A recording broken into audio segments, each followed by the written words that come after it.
We need one member for a quorum. Ms. Goldberg, Mr. Holden, Mr. Ridley Thomas, Mr. Savornich, please come to the council chamber.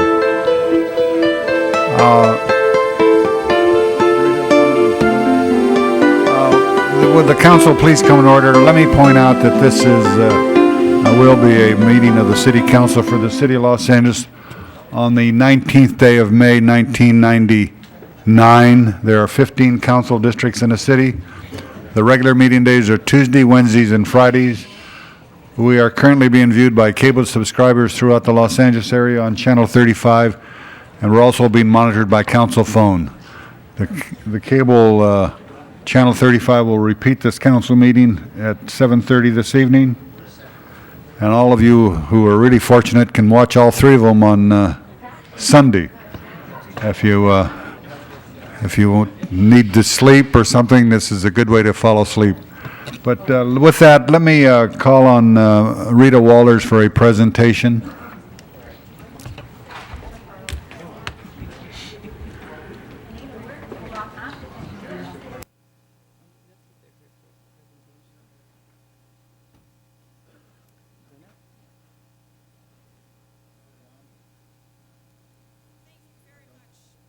Mr. President, and thank you to the members of the council. And let me say that this is probably going to be the most unusual presentation that you've seen, because the person who is being honored today is unable to be here.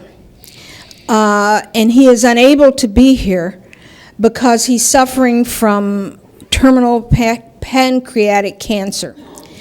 But he has been such a treasure in the neighborhood where I used to live that I just felt a real need to recognize him. As we struggle to revitalize our districts and our communities, this gentleman, whose name is Richard Brom, really led the way in citizen activism for what one person can do to make a neighborhood better. And what Richard did in that neighborhood in the Wilshire Vista area was to do things that people wouldn't think of doing. First, he started on the graffiti. There's a market that has been troublesome for years. They wouldn't take care of the graffiti. Richard went and took care of it.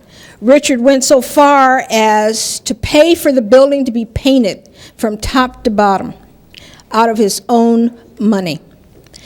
Richard planted trees on the parking areas. He told everybody, he charged them just what it cost to buy the trees, and he took care of the planting of the trees and has nurtured the trees. At Christmas time, Richard goes up and down the block, wrapping the existing trees and sign poles and the new trees with foil and red ribbon for Christmas. On the 4th of July, Richard puts out flags along the street, on the trees, on the parking signs.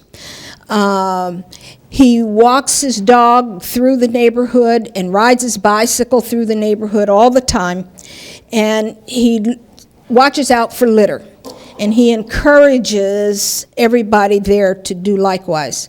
He has reactivated a block club and gotten it moving and gotten it really involved so that they're really watch persons for what goes on in that community.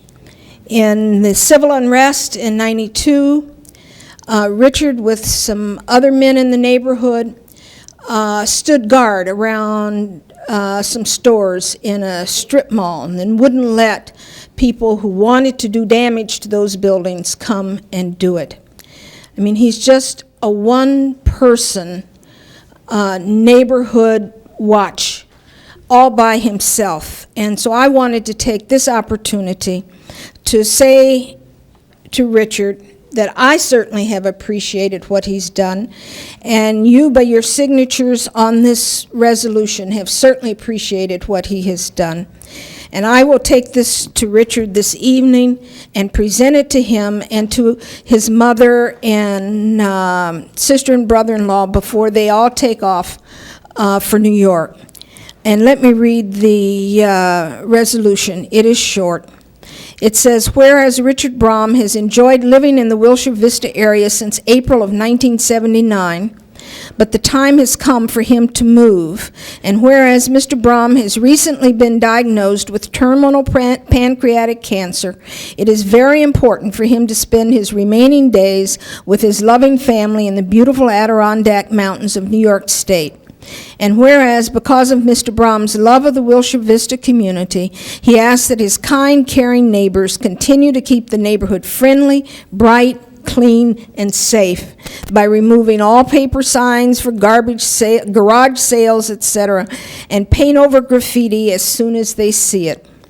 Now, therefore, be it resolved that by the adoption of this resolution, the Los Angeles City Council does hereby commend Richard Brom for his exemplary effort and devotion, which has enormously contributed to the betterment of this neighborhood and community. And I thank each of you for signing this and for recognizing the extraordinary efforts of one person, showing by his own example what one person can do to make an area better. Thank you.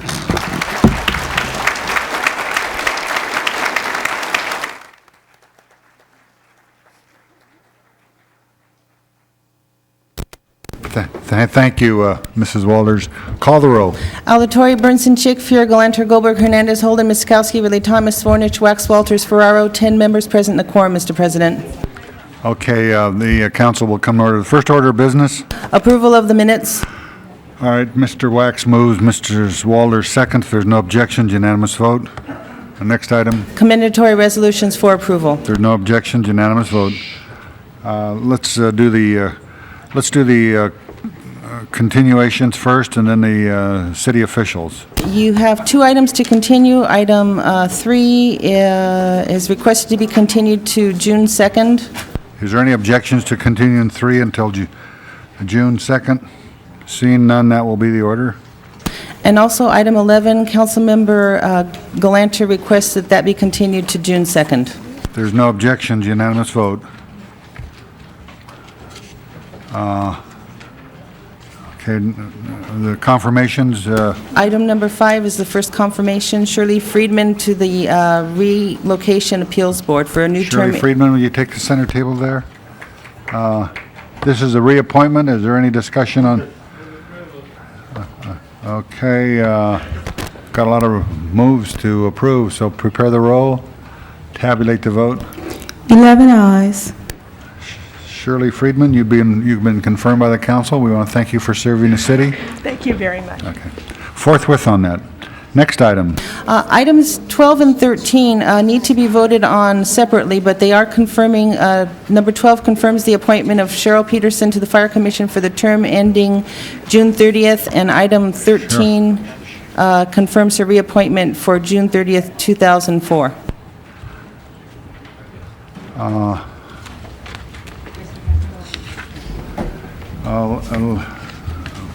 What is it? Item 12 and 12. 13?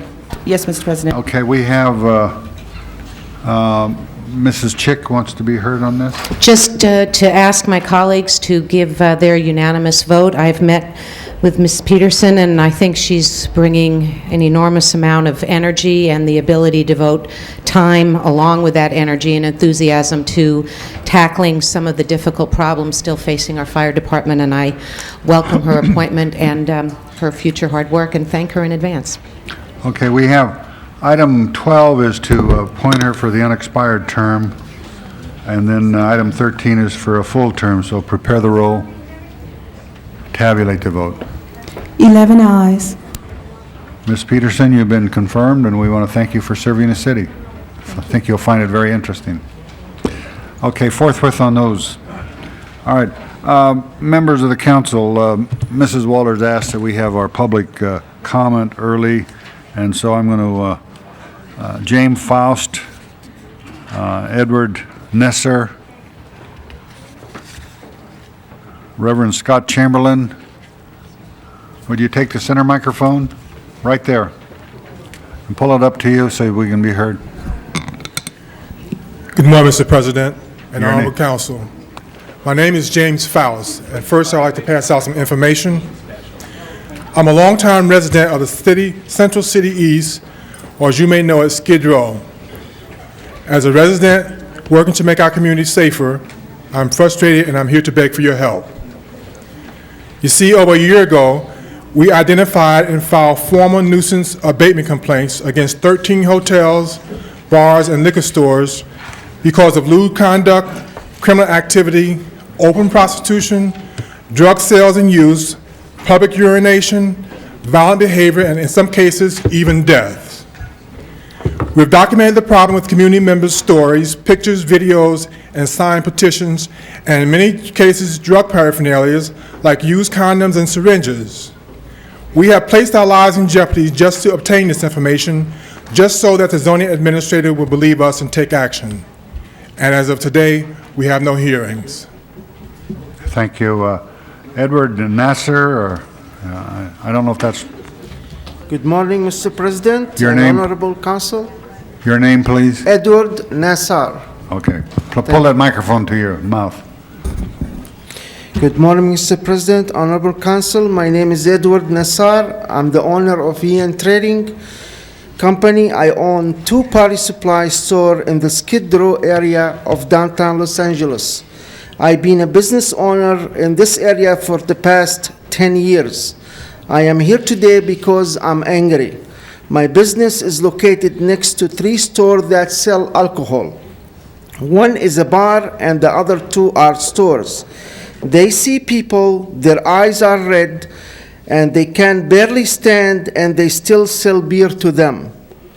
They sell them beer through the window and doors. The people are so drunk, they go outside and they urinate and get into fights.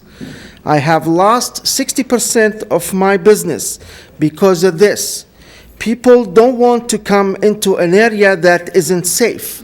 These businesses are making unsafe, and we are suffering the consequences. I have spent money to put sprinklers so that people don't urinate on my wall. I have spent money to replace my gate because people urinate on it and the acid eats away at it. I have taken time off to be here with you today. Isn't not fair. I heard the zoning administrator talk about due process for these so-called business. How about due process for those businesses that respect the law? I don't know what else to do. That is why we have come to you to ask for help. We refuse to let more of our neighbors to be harassed, beaten, or worse still die, because no one wants to address this problem. Thank you for your time. Reverend Scott Chamberlain, and then Juanita Jewett. Good morning, Mr. President and Honorable Council. My name is Reverend Scott Chamberlain, and I represent a couple different entities today. First of all, I'm pastor of Central City Church of the Nazarene, which is made up of 250 to 300 residents of Skid Row. I'm also the chair of the Community Roundtable Services, which is a group of agencies that are in the Skid Row area. And people you have invested millions of dollars to help the thousands of people seeking recovery in the downtown Skid Row community. I also represent the hundreds of people that are behind me, and if I could just have them stand, who are residents and workers in the downtown area.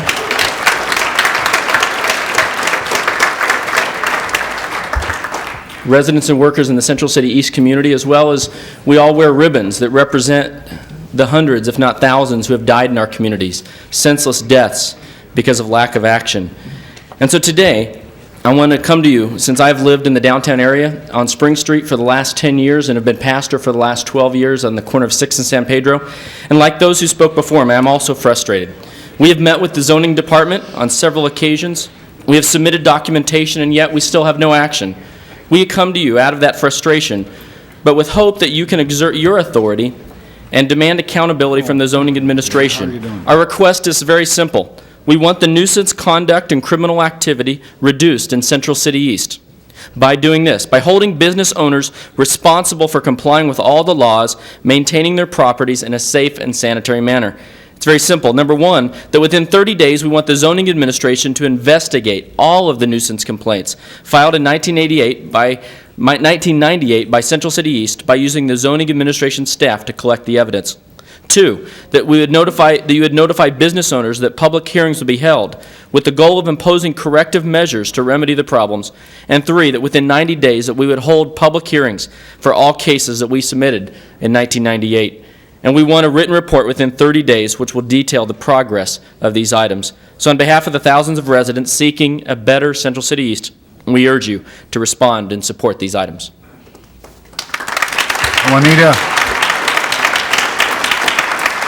Juanita Jewis, and then Zelene Cardenas. Good morning. My name is Juanita Judice, and I'm a member of the Community Coalition. The Community Coalition has developed solutions to address these problems of the revocation process as it relates to nuisance businesses, and they are to increase accountability. There could be a way of tracking the progress of a case from beginning to end. There should also be materials written in everyday language which explains to a resident in any part of the city how this process is supposed to work and what to do if they are not getting the needed response. To improve access, community meetings should be held in each district so people can file new complaints or hear progress on those cases they have already filed. There could also be a community hotline with an 800 number to report these kinds of problems before they turn into 911 calls. We know that we can prevent crime this way, reducing LAPD calls so that this becomes cost-effective. In addition, all fees and fines related to these cases should always be collected. Finally, this is a taxpayer-driven proposal. This is a way for residents to become involved and assist the city in eliminating problems. Thank you. All right, Zelene Cardenas. Zelene Cardenas. Good morning, Mr. President and Honorable Council. My name is Zelene Cardenas, and I work for an organization called United Coalition East Prevention Project in the Skid Row area of downtown Los Angeles. In a recent television interview, Councilwoman Laura Chick said that no resident of Los Angeles should have to tolerate notorious nuisance activity in their neighborhood for even a week, to say nothing of years. In 1994, then Councilmember Browdy launched an investigation on a string of motels in the San Fernando Valley, and within 4 months, conditions were imposed on half of those hotels, and the situation began to get better. We believe that the residents of Skid Row are entitled to the same level of responsiveness. The system we have right now is extremely arbitrary. Things seem to move faster in some parts of town, and in other parts of town, the zoning administration can hold cases open indefinitely and take no action, or in some instances, keep cases, close cases without justification. In a city like Los Angeles, this can no longer be tolerated. This kind of conduct can lead marginal areas to deteriorate at a rapid pace, and other more decayed areas to become increasingly more violent. There is too much at stake here. First and foremost are the lives of those people who call this area their home. Then there is the revitalization of downtown Los Angeles and its string of pearls: the Staples Center, Little Tokyo, Olvera Street, and Bunker Hill.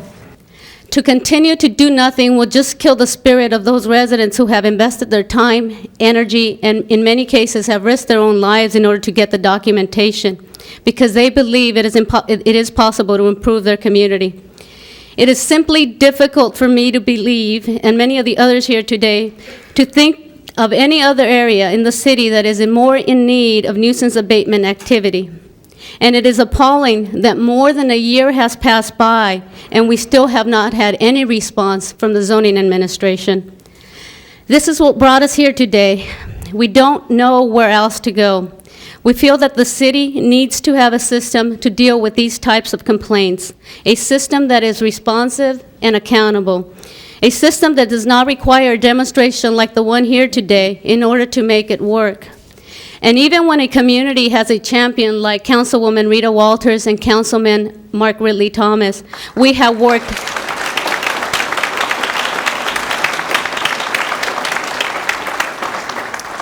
both council members who have worked effortlessly to make the system right. There's still no action taken. It cannot continue.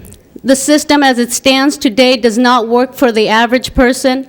The problem presented to you today is not unique to Skid Row, nor is it unique to one council district or one council person. It is a citywide problem, and it requires a citywide solution. Thank you for your time. Thank you.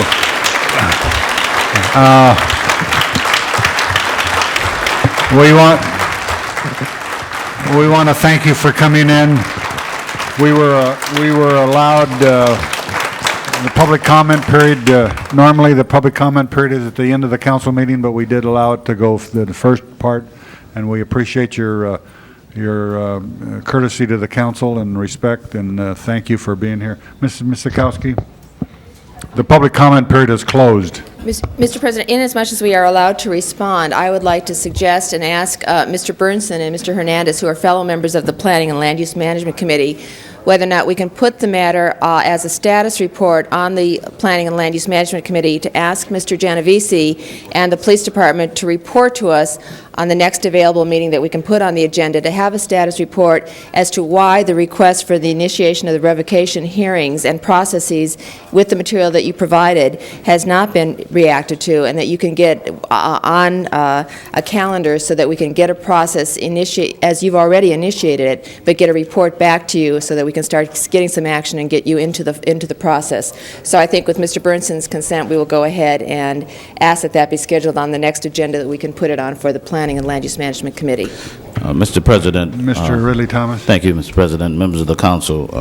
Following that, Ms. Miskowski, both Mrs. Walters and I are entering a motion today that hopefully can then be taken up, which deals with online tracking of nuisance abatement cases. Seems to me that our use of technology ought to be effectively deployed to make things easier so that this information is fully accessible. The Internet is one vehicle that can make this a lot more simple, and therefore we're asking that the Planning Department, with the assistance of the Information Technology Agency, develop a plan to place information regarding Planning Department revocation and nuisance abatement cases on its website. If we do that and get a report back to the appropriate committees, both Planning and Information Technology and General Services, within 30 days, we could take a big step forward. So I hope all of us will be online when this matter comes before us. Okay. Thank you, Mr. President. Thank you. All right, let's move on with the agenda. Items noticed for public hearings. Item 1 is Planning and Land Use Management Committee report and categorical exemption. All right, is there any discussion on item number 1? Item number 1? If not, prepare the roll, tabulate the vote. 12 ayes. That is approved. Next item. Item number 2 are street lighting districts. Council should hold the public hearing and continue the hearing and the ordinance for 3 weeks. Item number 2, anybody in the audience who wants to be heard on item number 2? Street lighting, Wheatland Avenue and Lanyark Street in the 7th District. Seeing none, we will continue this hearing until the hearing and the ordinance until June 9th, 1999. No objection, that will be the order. Next item. Items for which public hearings have been held, items 4 through 10, with the exception of item number 5. Okay, are there any specials? 4, 6, 7, 8, 9, 10. Any specials? If not, prepare the roll on those. Tabulate the vote. 13 ayes. Those are approved. Next items. Items for which public hearings have not been held, items 12 through 23. No, 14. Excuse me, 14 through 23. 14 through 23. We have a card on 19. We'll call that special. Anybody want to be heard on any of those items? 14 through 23. Anybody want to be heard? Seeing none, the public hearing is closed. Any specials by council members? Mr. Wax calls 15 special. Any other specials? Any other specials? If not, prepare the roll on 14, 16 through 17, 18, 20, 21, 22, 23. Tabulate the vote. 13 ayes. Those are approved. We have 19 on the, and 15 left. Okay, item 24, we're going to take that up now. Item 24. Anybody want to be heard on item 24? Mr. Holden, called it special. We're going to take it up now. Mr. Hernandez. I just wanted staff to give a quick Mr. report of what Deaton, the can you, ordinance is proposing. Give us a report on this.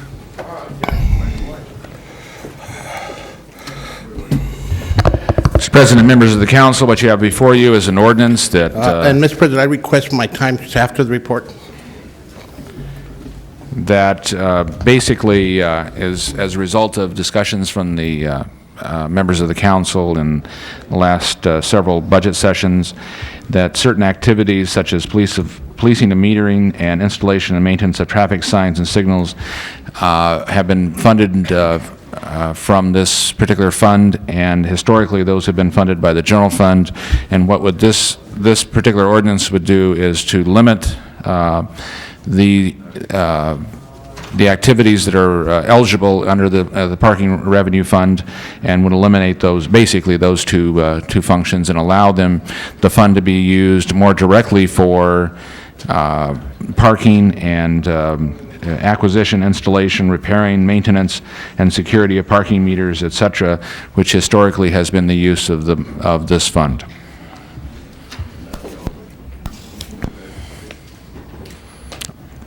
And we recommend approval. Okay. I just want to hear your recommendation, basically. Members of the council, I am one of the council districts that traditionally was basically raising money for the fund through parking meters. And when I say that, there are certain council districts that basically have few, if any, parking meters, and there are other council districts that have many. And the intent, my understanding of the ordinance initially, was to allow for more off-street parking to be developed. And as I've stated before, one of the things I've had to do is preserve parking meter monies for purposes of two projects in my district, one being in Chinatown and one being in MacArthur Park. Now, the reality has been that to develop off-street parking in those two communities, the cost factor is tremendous. And I haven't had the potential to develop enough funding to build those parking structures.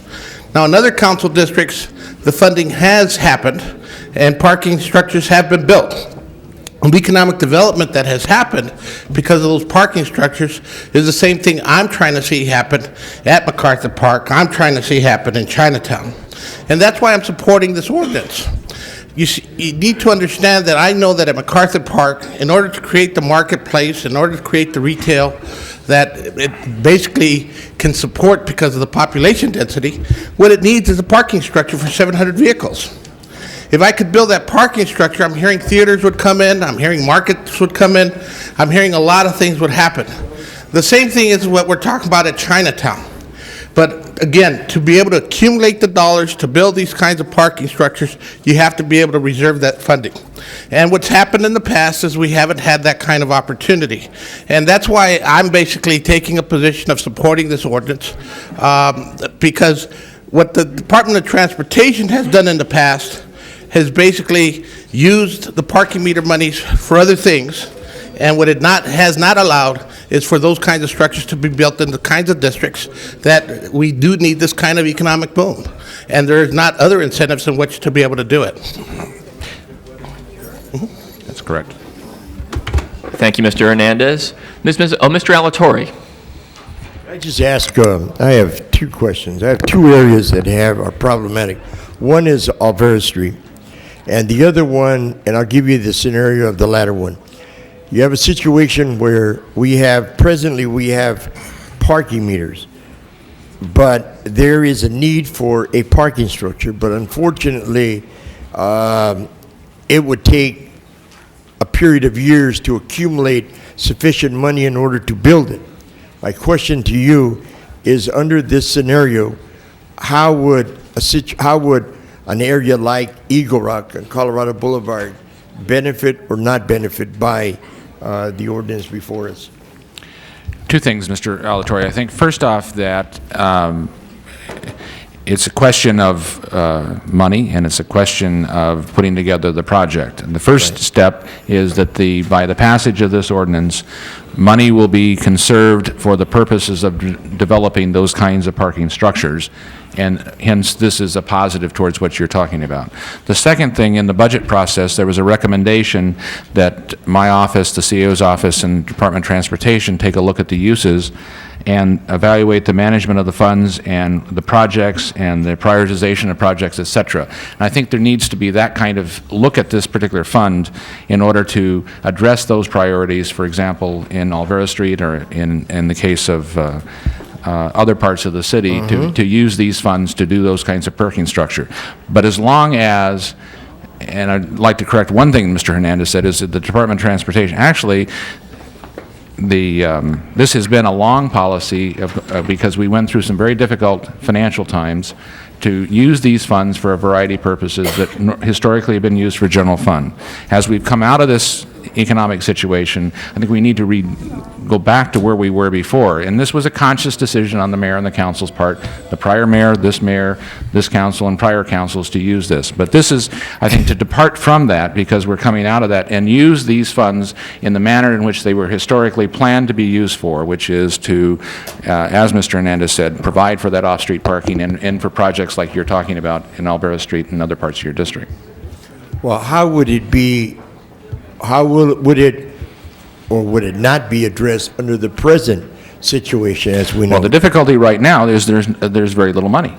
Right. There's no money left, because we have been using it for the policing of the meters and for the installation of the signs, et cetera. As long as you drain the money out of the fund, you can't use it for other purposes. What this does is dedicate it for that purpose, and then we need a conscious effort to look at where we want to, where as a city we think those dollars should be spent for these kinds of projects. Alvera Street's a good example, and you're proceeding with that.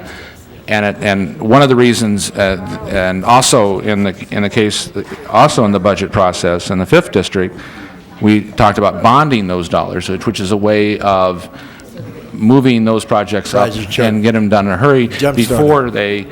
You don't do it. You're not in a situation where you have to accumulate for years. You move ahead and bond the monies. Thank you, Mr. Alatorre. Ms. Mizikowski.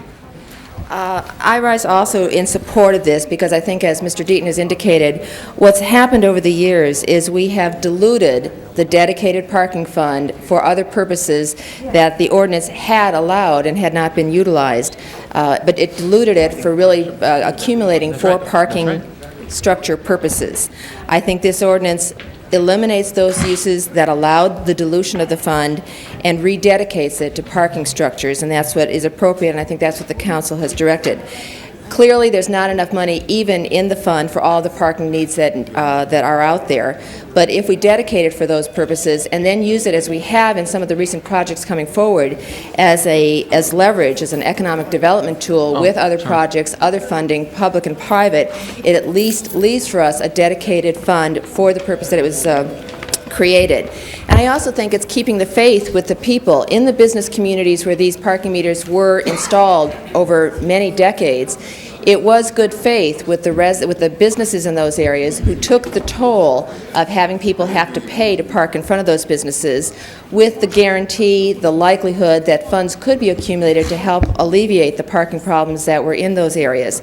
So this is restoring that good faith. I also need to mention to the council that a motion is necessary, which I will be making, to change the effective date in the ordinance as it was presented from July 1st, 1999, because this ordinance ordinance had come to us a few months ago with the expectation that it might go into effect, and the intent was that it would go into effect this year. We have now gone past this budget cycle and did not exercise the option of specifically dedicating this to the parking meter money. So this needs to be changed. That's Section 2 in the ordinance, which the city attorney has already prepared, to say that the provisions of this ordinance shall take effect on July 1st, 2000. So we start finishing the budget year as we've done with the budget discussion earlier this week, but look forward next year with this ordinance in place to the dedication, the rededication of this fund for the parking meter districts. And as in years past, as we look at those priorities, as Mr. Deaton has suggested, there can be leveraging within the parking meter districts ourselves to determine the priority and let some funds from one district help support a project in another with an expectation and hopefully a guarantee that that money would be paid back as the new revenues are generated from the parking structure, so that those districts that lent money to one area can have recover it for the next project in line. So I think this makes sense. This is completely what the council had asked for a few months ago in saying we need to rededicate that fund for the specific purposes and start allowing us to leverage that money to solve the parking needs in the districts where this money is coming from. I would support the change in the implementation date because it also allows for that task force report to come back to council during the fiscal year, and we can start the new year in an appropriate fashion. Okay. Jennifer, did you want to say something? Just two quick things. I think our primary concern is that this ordinance doesn't address two basic problems with the fund itself, and we've long recognized that reform is needed. The first is,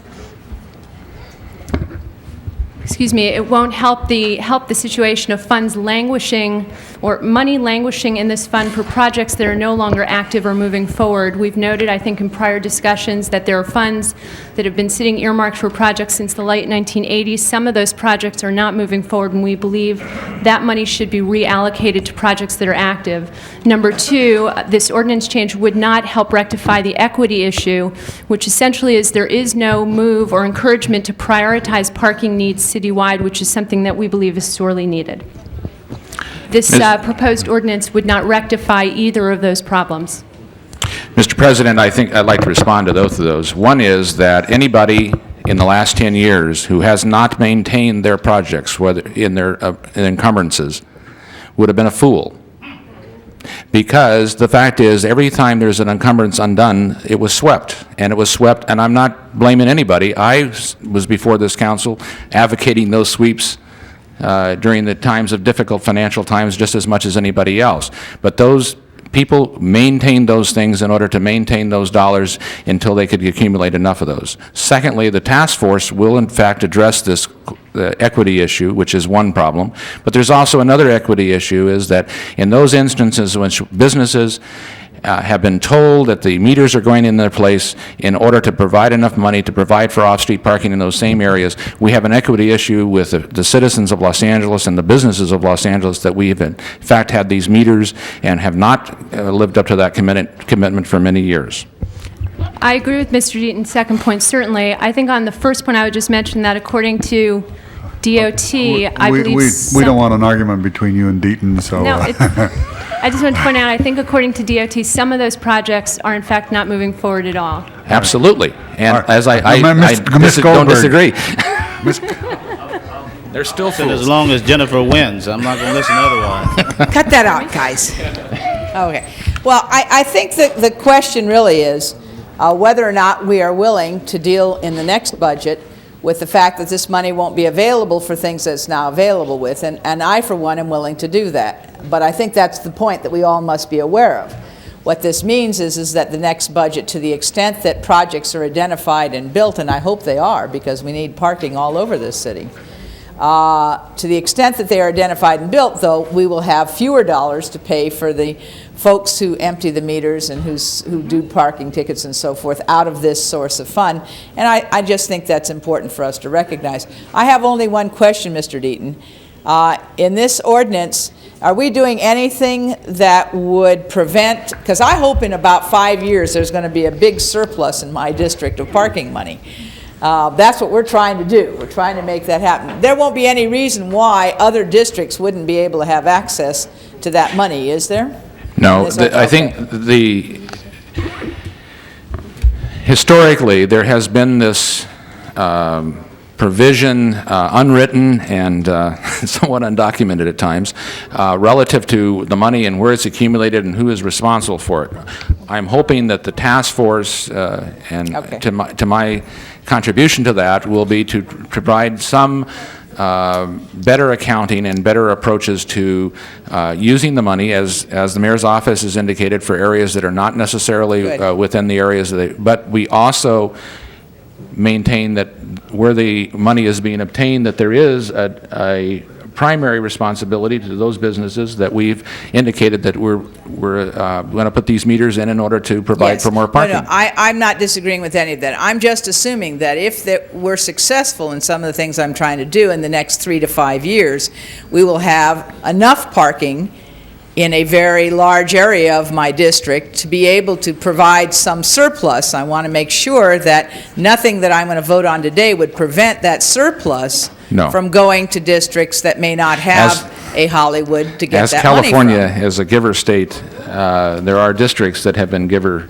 districts, the ninth district that was being my one of only concern, because while I intend to use a lot of the money in the short term, our goal in the long term is to have quite a bit of revenue beyond what we need to service the debt on those parking lots. And we hope that what will happen is that areas which don't have the ability to do that, such as parts of District 1 and so forth, and other districts that I'm less familiar with, but I'm sure you all have parking needs as well, will be able to do that. So as long as that need is taken care of, I'm fine. I think I should point out, Jackie, I built parking lots in your district, and now, it used to be my district, and Nate Holden's district, they're now Nate Holden's district, and I loaned money to Joan Flores, and I don't know if she ever paid it back.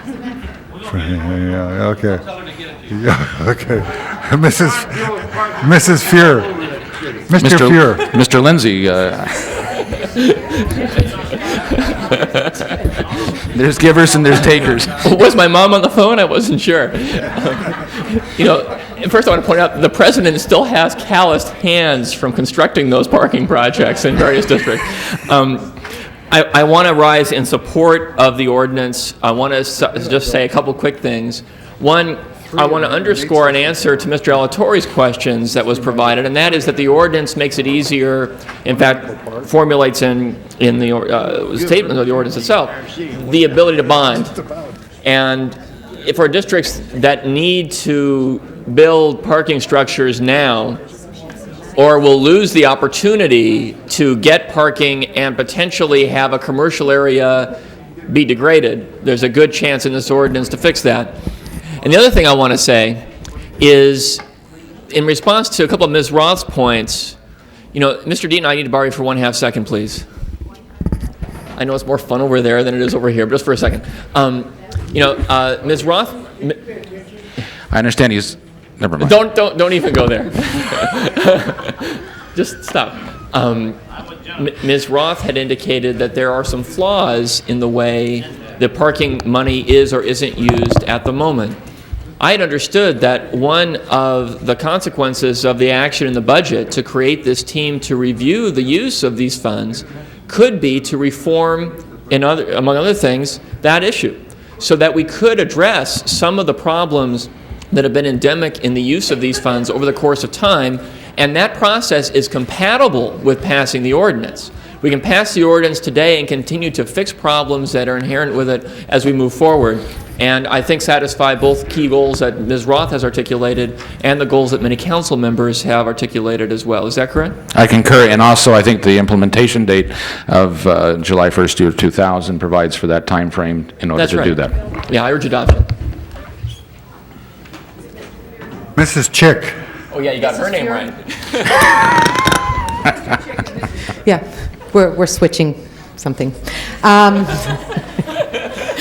I wanted to first thank my colleague, Councilmember Goldberg, for offering up what I think will be excess parking revenues. Unfortunately, neither of us will be council member in our district, but I will tell my successor to turn to your district for those funds. And to To reiterate what has been pointed out in terms of the supposed downsides of this, I look forward to this being an opportunity to address some of the things that have been less than perfect, but to very much move towards seeing that these dollars are used for what they were intended to be, and to maximize that expenditure to create additional and improved parking throughout the city. So I enthusiastically support moving forward with this ordinance today. Mrs. Walters. Thank you very much, Mr. President. I just want to say that I think Ms. Miskowski made a very clear and cogent explanation of what this ordinance will do, and that I wholeheartedly support it. And when we talk about borrowing and lending, we also have to talk about paying back. And I must say that Mr. Alatorre borrowed money from CD9, and he's the only one that paid it back. Mr. Alatorre. Right. He's the only one who paid it back. Yes. Yes. Wait just a minute now.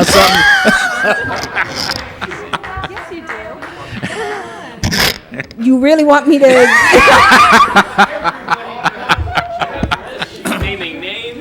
Mr. Holden, thank me for the 3 parking lots in your district now. I don't know where they are, Mr. Ferraro.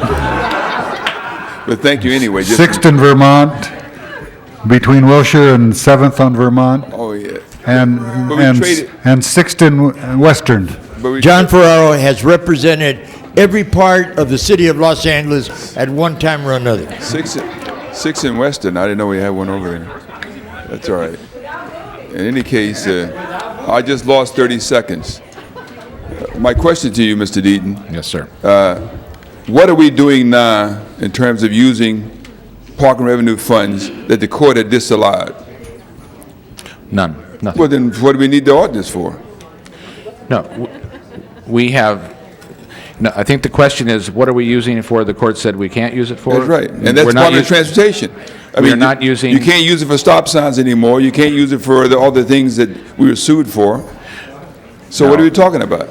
No, what we're saying is we're limiting the scope of the ordinance to eliminate the policing of the meters and also the installation of signs, et cetera. Those are currently legal expenditures under the court decision and I legal understand expenditures that. on the ordinance. Of course. Right. Collecting the fee, of course, that's part of the revenue. What we're just doing is eliminating the other uses for that fund so we can concentrate those funds on essentially parking structures and et cetera. All right, but you know, this has nothing to do with the court case. I put a motion in to amend the ordinance, and it was so amended, that would provide an opportunity for using monies in OASIS, the one such project that we had contracted with, to maintain the area where the meters are located. They were dirty, not being maintained. They were the main thoroughfares, and now you're eliminating that opportunity in this ordinance, which I don't think is right. I think that I drove through my district when I first got elected and took notice of the fact that some of the streets in the area where the meters were located were dirty. The street sweepers were not getting there because the cars were parked there. So by giving the contract to OASIS for 1 year, they were able to put 10, 15 people out there 6 hours a day, provided job opportunities for them, and they kept it clean. What's wrong with that? And at the same time, we never had enough money to finish that structure at 6 at Vermont near Wilshire. They took the money and transferred it and used it for another purpose to balance the budget. On the face of it, Mr. Holden, I don't see any problems with that. I would be happy to work with you with an amendment that would come back into council and address that problem if I... it was an organization where you're helping people who were somewhat disadvantaged, and at the same time, they did a job. They could do that job. In our review... They removed the graffiti from the meters, they maintained it, city didn't. I'd be happy to work with you to bring that back in and... Well, why don't you just do it now? I just need to look at the Well, dollar... you have a copy, you had a copy of that, your book, administrative, you didn't bring it with you this time. Okay. Well, I think one of the reasons it has only been done once in 1992. No, I did it more, no, I did it 3 years in a row we did. I put up $100,000. Well, it hasn't been done since '92. I'd be happy to work with you. We'll bring an amendment back in. Because you took the money in '92 and they used it for the general fund. They started using it. That's what I'm attempting to No, I'm not suggest. over. They start talking on my time about building parking structures before my time commenced, but they didn't reset the clock. But that's okay, go right ahead. Mr. Ridley Thomas? Mr. President, I move the previous question on the entire matter. Otherwise, I'm forced to read this editorial in the Daily News verbatim, and I don't know if that will advance the discussion. Read the first paragraph, that's all you need. All right.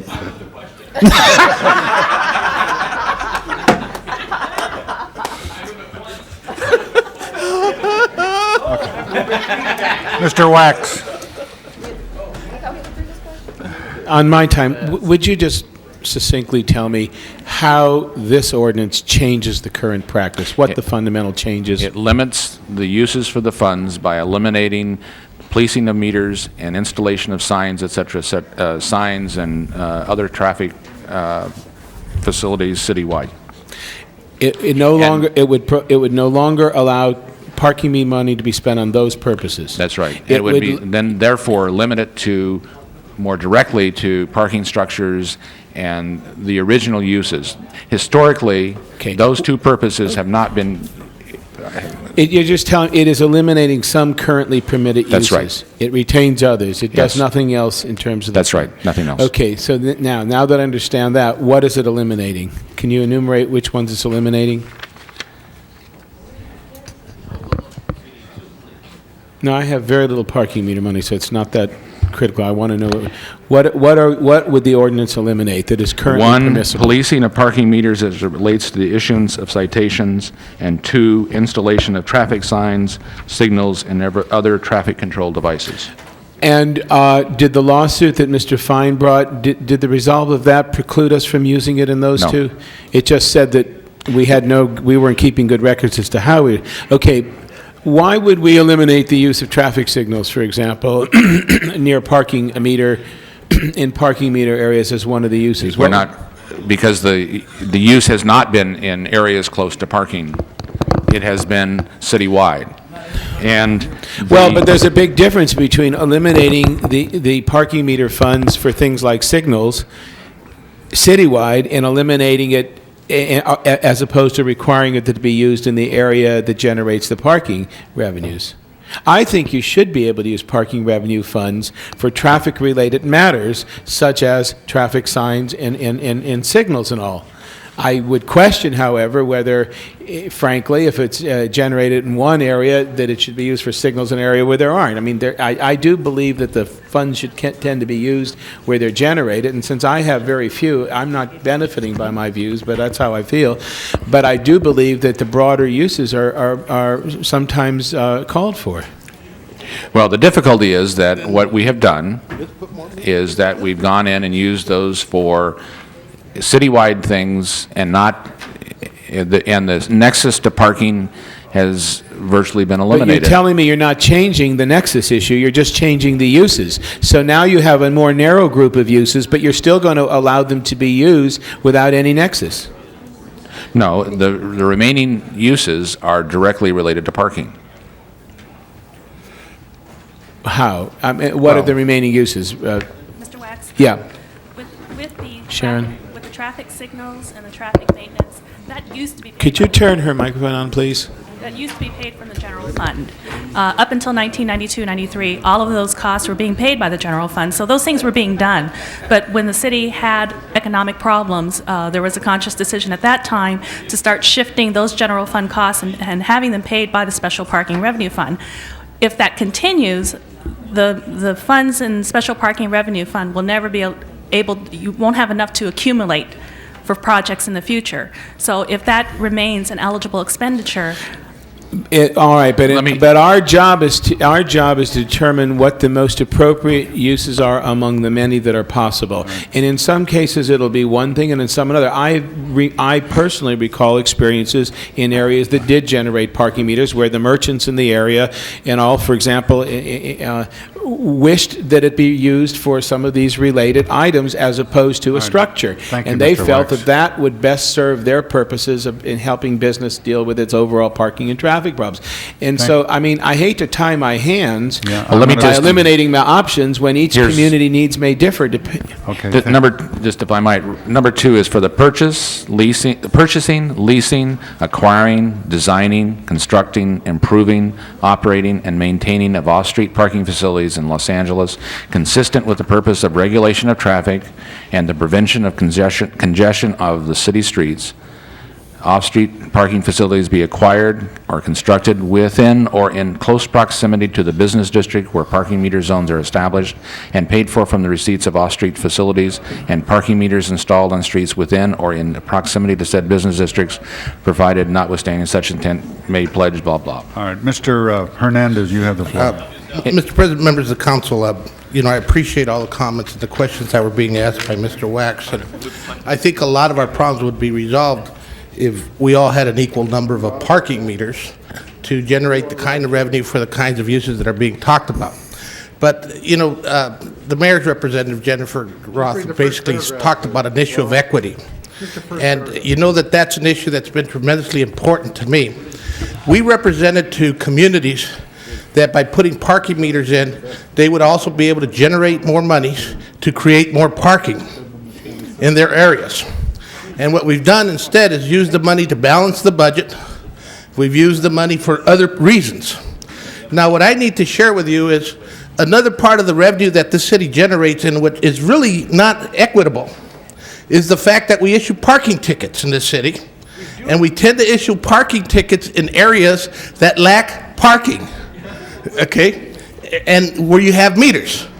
And the areas that are an over percentage of the average parking tickets are being issued in Chinatown and MacArthur Park, in areas that have a robust potential for economies to generate because of retail, because of densities, and we don't have parking structures. And so there's a tremendous need to develop these parking structures.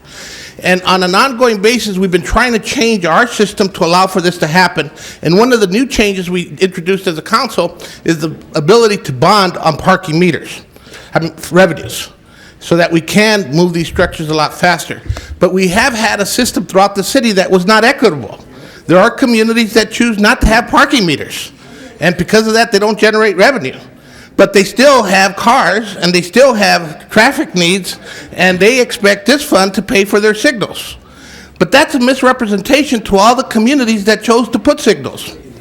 Yeah, and so, one, it should be in the area, but part of the relief mechanism is we as a city shouldn't be depending on parking ticket revenue to balance a budget. We should be depending on sales tax revenue to balance a budget. And so when I say, they did a study in Chinatown, they found that they were basically issuing 60% more tickets on the average there than in any other area in the city. And I know part of my solution is to have more parking spaces, but because of the density, because of the demands, I need a structure. And so I've been trying to preserve money in the fund to build the structure. Now that I can bond on that fund, I can get it built faster. But there wants to be a representation that in some districts, the money's been hoarded for since the late 80s. And I'm trying to explain that that's not the issue. The issue is there's never been enough money in my district to build a structure because there wasn't a system set up to allow that to happen. And the change of this ordinance is part of that systematic change that will allow it to happen. And I think that takes us to greater equity as a city, because there are parts of the city that we have been able to build structures in, and other parts that we haven't been able to do it. And that's what this ordinance change is about, and I just ask for a unanimous vote. Sikowski. Thank you, Mr. President. One of the things that I think will be necessary is, as we, assuming this ordinance passes, as we look the next year as to what makes sense in reviewing the funds and looking at the priority of projects, as we've heard council members around the Horseshoe talk about, I lent money to so-and-so, and so-and-so borrowed and never paid it back. That was the old historic structure, that the parking meter districts, there are some debtor districts and some creditor districts, and the balance was never equalized. In the late 80s, what happened historically is some council members started to bring in motions to secure that meter money, to allow it to grow so that it wouldn't be deleted, it wouldn't be taken away and just put into the general fund, as a way of starting to accumulate real funds in a real district to get to a project. I appreciate the mayor's perspective that these are projects that might not ever have gone anywhere, but it was at least a way to start securing a funding base upon which something might occur were other projects to come along. Clearly, that all needs to be looked at, but I would also like to suggest that assuming this passes and we're going to be looking through the next year at these projects, that we look with a historic perspective, sort of not wiping the slate clean to start, but look at those districts that did generate money, that did build, or that did borrow from other districts, so that some who've been sitting there look as if they've never accumulated anything, when in fact they may have had good credit coming to them for way of the funds having been used for lots of other districts for lots of years. So I think that it will be a serious task that the CLA and the CAO and the Department of Transportation need to look at. But I know they have those records. Clearly, they're in the minds of a lot of the council members speaking around here. But we do need to at least make sure that we don't dilute the fund in a way. It's a lot easier if we use it for just general maintenance and general city services in DOT, and it doesn't allow those funds to seriously accumulate with a serious priority of where and how we should be building parking projects. And I think that is the goal. That's what the title of the project, the fund is, and I think we should return to its original dedication. We might also bring back and address some of the problems that Mr. Wax raised relative to around parking areas. This gives us a year, with the implementation date, gives us a year to, and there is a long history in this particular fund that is not altogether clear, and not all the players are still here, but some of them are still available to discuss. Some are, and other officials, some experts on this, at least Rudy told so-called. me I should contact Joan Flores. Mr. Fuhrer. I'm going to try again to move the previous question. Okay, prepare the roll on the previous question. Tabulate the vote. 12 ayes. Okay, very good, you got 12 votes. First time for everything. Okay, we have Vote against Ms. Walters on we this. have I got the mixed item number 24 before us. Prepare the roll. What I'm saying is do it by geographic communities. They've remained the same. The meters are in the same place. The council district things have changed. And will. So, I mean, Prepare the roll. Mr. Holden, does he want to vote? done by geographic area. Tabulate the vote.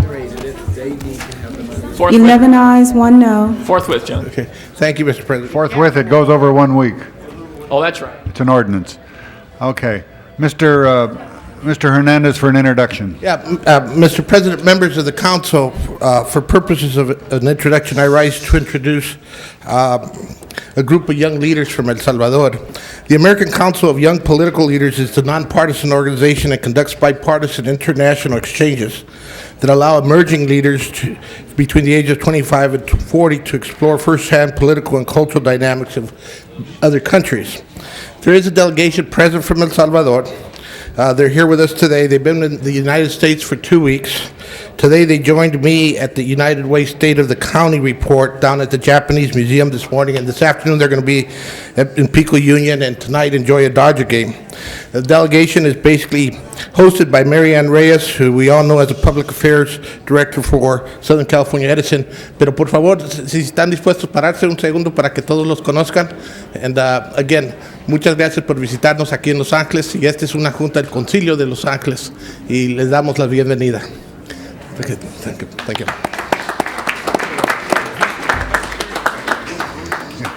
Thank you, Mr. Hernandez. Okay, members, we're going to take up 19 next.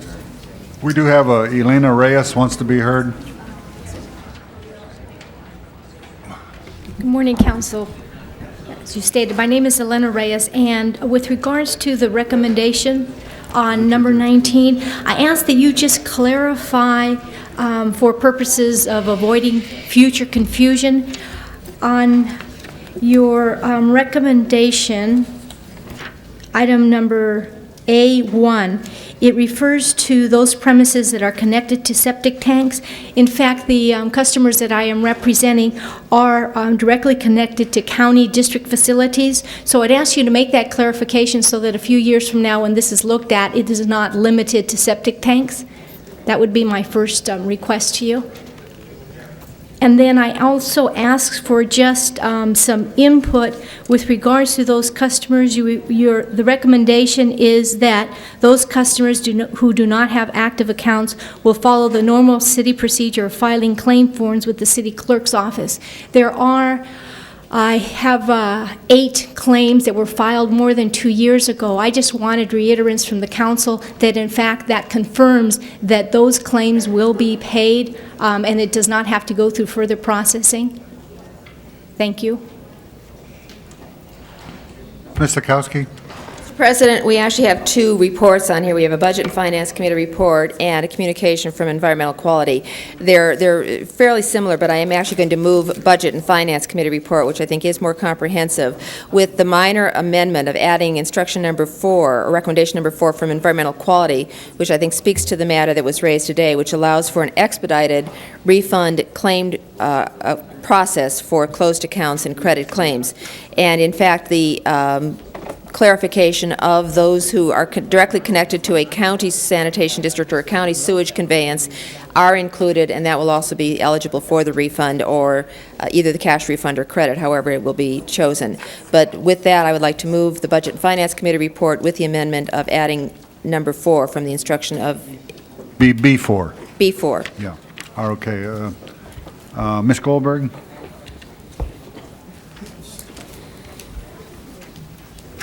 Yes, I actually just wanted to talk about the difference between A and B, but I think you've persuaded me, so I'll be quiet.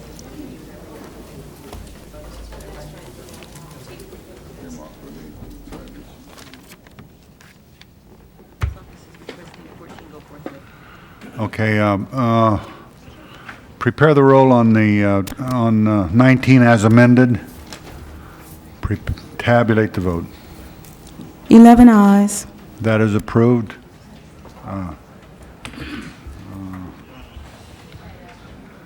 Now we have 15. Mr. Wax, you call 15 special? I'd like staff first to give a full explanation of what this is. This is, I believe, a very serious issue, Mr. President. Do we have somebody from the...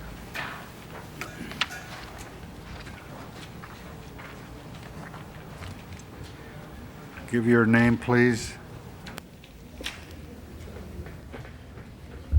Good morning, Mr. President, members of the City Council. I'm Winifred Yancey with the Department of Water and Power. Joining me will be Albert McGuiney.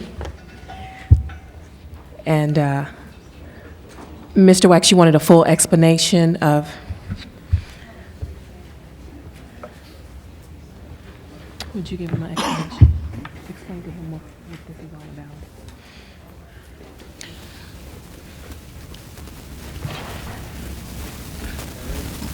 My name is Albert Magwene, and I represent Water and Power. The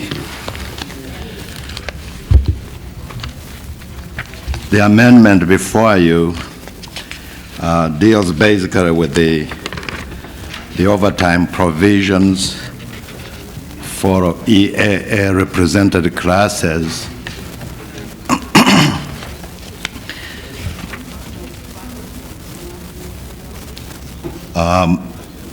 Back in 1996, when we established salaried classes, the engineers and architects at Water and Power did not have classes that were salaried. The highest paid engineers and architect employee is basically paid at about the same level as the cutoff for the management unit for salaried employees. So all of the positions for engineers and architects in the 5 bargaining units are not salaried, but the MOU still has language that says that if you are earning above $70,000, that you should be paid at straight time beyond the 40-hour week. So this language would basically allow for the payment of time and a half for overtime for all engineers and architect classes. In non-salaried positions. The standby pay and disturbance call are similar to those that are already in the MOUs in the council-controlled departments. And also the paid release time for EAA employees is basically similar to what is already in the city-controlled departments.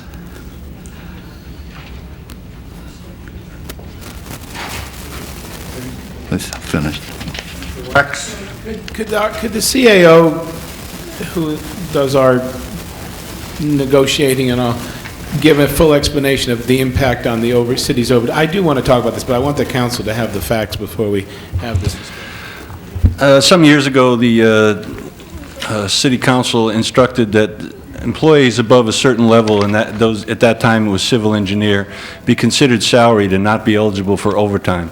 That process essentially was implemented in the city. It was not implemented at the Department of Water and Power. They did, however, put a cap on overtime at Water and Power. At that time, it was a cap at civil engineer. At that time, the city's cap was set at $55,000. The Department of Water and Power's cap was set at $70,000. Basically, that was the difference between what the city and DWP paid to civil engineers. Under this proposal, apparently, as I understand, what happened is the Department of Water and Power negotiated with their management unit, which set the level by which employees would receive overtime at a level higher than anyone in the engineers and architects bargaining unit. And therefore, the engineers and architects went back to the department and said, well, if you did that for management, you should then drop the cap for us because all of our people are paid less than people in the management unit. And apparently that's what happened. Now, the cap at Water and Power has been moved to $93,600. The city's cap, which was at $55,000, was the council authorized that it go up with inflation as salaries went up, and the current cap on the city is $81,200. But everyone above $81,200 is considered salaried in the city. 93.6. Mr. President, if I just may, this goes back a long time ago, and I wish the council members who so impassionately plead the other day about how there was no money for street resurfacing, and there were no money for people with AIDS, and there were no money for all of the great people of need in the city, would pay attention to what they're doing by this action. This goes back to 1994, and at that time the CAO, Keith Comrie, issued a report that was a really shocking and widespread abuse of overtime, particularly among highly paid employees in the Department of Water and Power. Among the findings the CAO made at that time was that payments to highly paid DWP employees were 6 times greater than in any of the other civilian city departments. In fact, at that time, 477 of the DWP employees, then earning over $70,000, of the 477, 468 of them received substantial overtime, averaging nearly $4,500, in contrast to $700 for city employees. The CAO also found at that time that power engineers in the DWP were accumulating overtime at a rate of between 200 and 500 hours per year, while their counterparts in the city's Bureau of Engineering were accumulating at less than 20 hours per year. They estimated that abuses cost taxpayers nearly $27 million a year. Finally, after that scathing report and the public outcry over escalating water and power costs, it finally instituted some caps, finally put on some limits. And now you're going to take some of those limits off. Now you are going to remove some of the limits and allow $93,000 a year employees to be making time and a half and in some cases double overtime. The same time you're allowing them to fire all the employees in the department. At the same time, you don't have money for any of the things you need. You're going to allow $93,000 a year people to make overtime. It seems to me that you are just going in exactly the opposite direction of the direction this city needs to go. And to do it gratuitously, it's just inexcusable. Your accumulated cost on this one item alone is that you're going to pay is about $1.3 million. You're going to have an ongoing cost.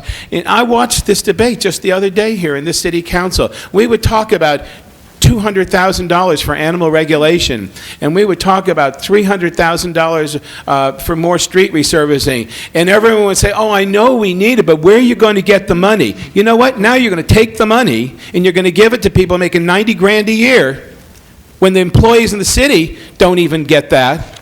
For what? Because you want to take care of your friends? Do you have a list of the friends? I don't know who we're talking about. Ms. Goldberg.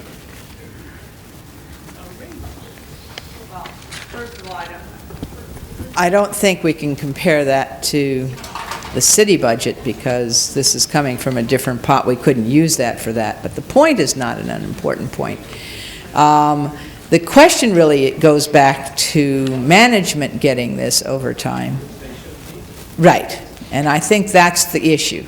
Because I do think it's very difficult for people who manage employees to get overtime when people who they manage cannot. That's sort of backwards.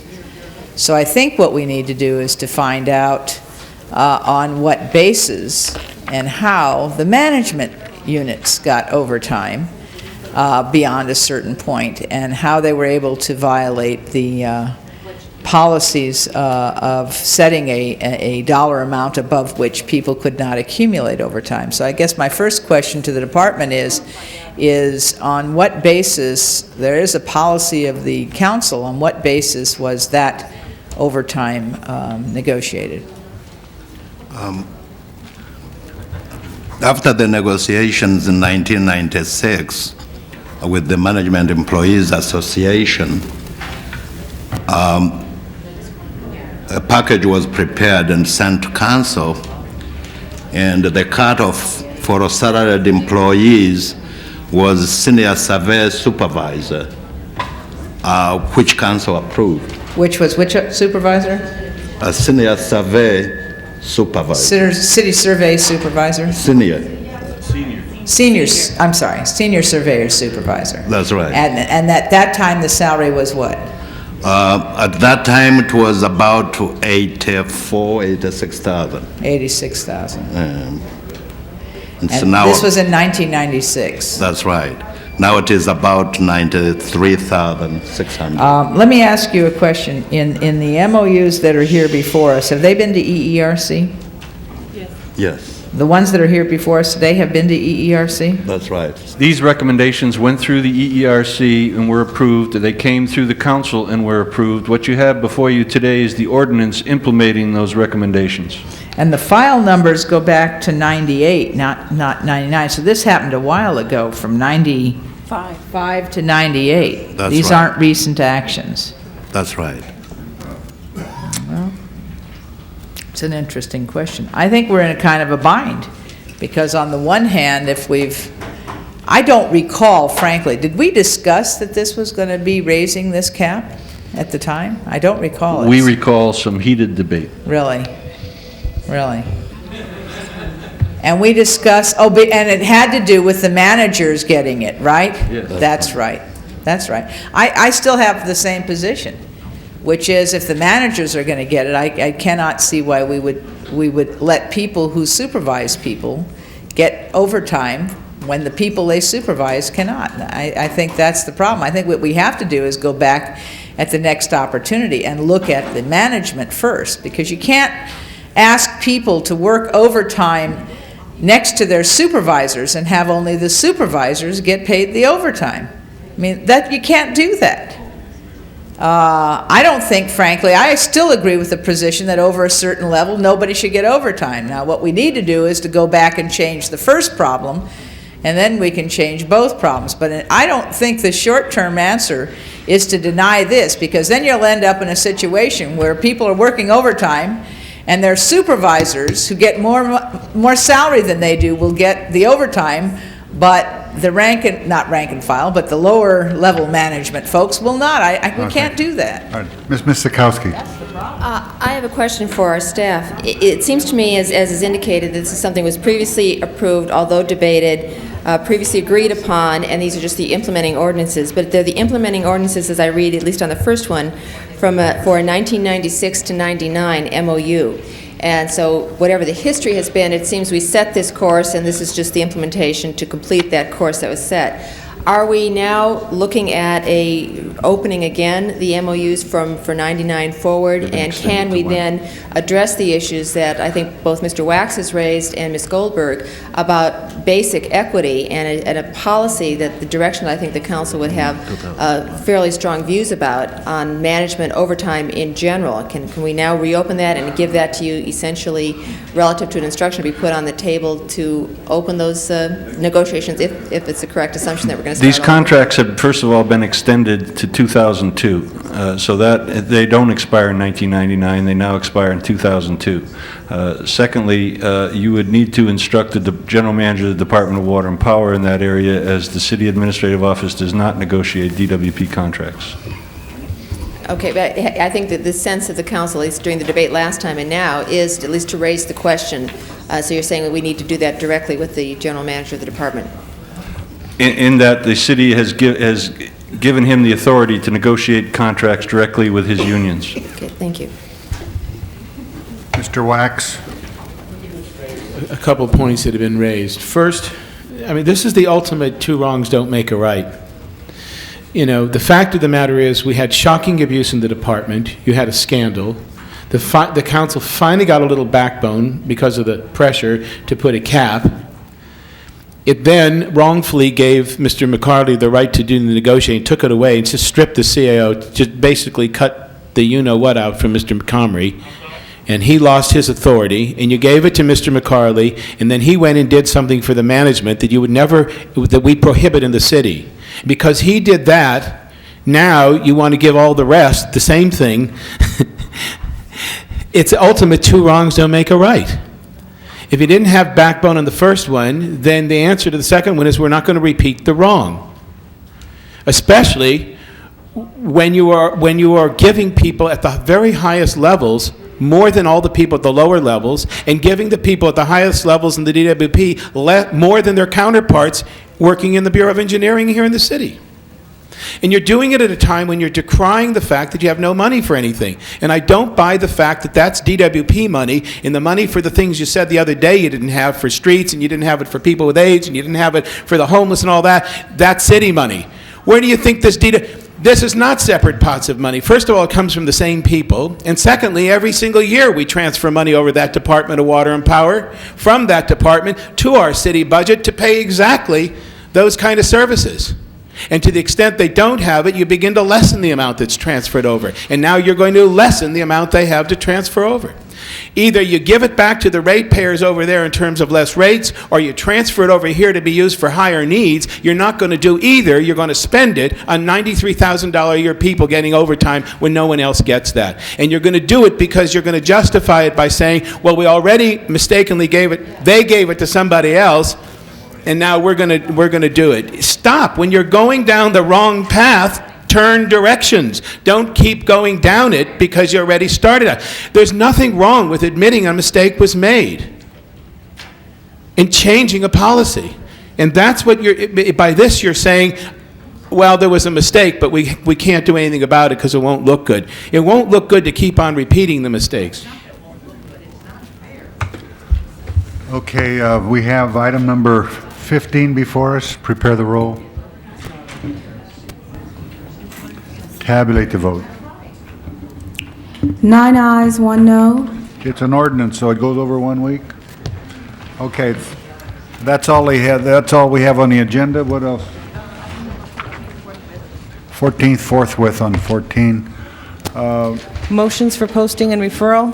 If there's no objection, unanimous vote.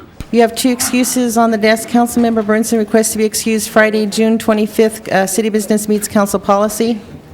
Unanimous vote. Councilmember Fear requests to be excused Tuesday, June 8th. I need a motion. All right, Mrs. Chick moves, unanimous vote. Desk is clear, Mr. President. Okay, do we have any adjourning motions? Would everyone please stand? The council is about to adjourn.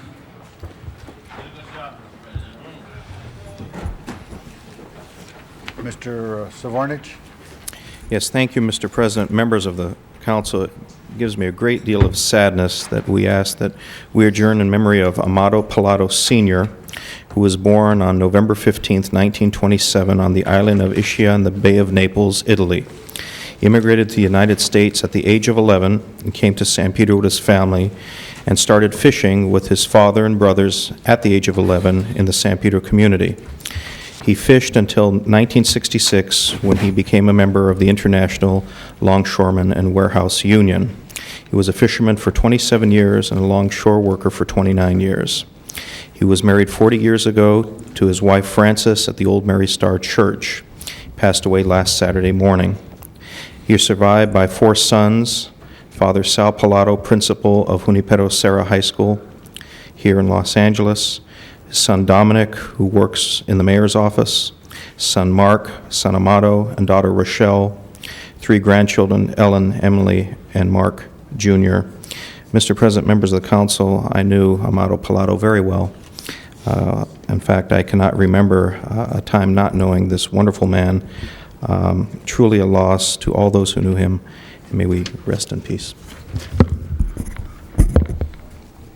Call the roll.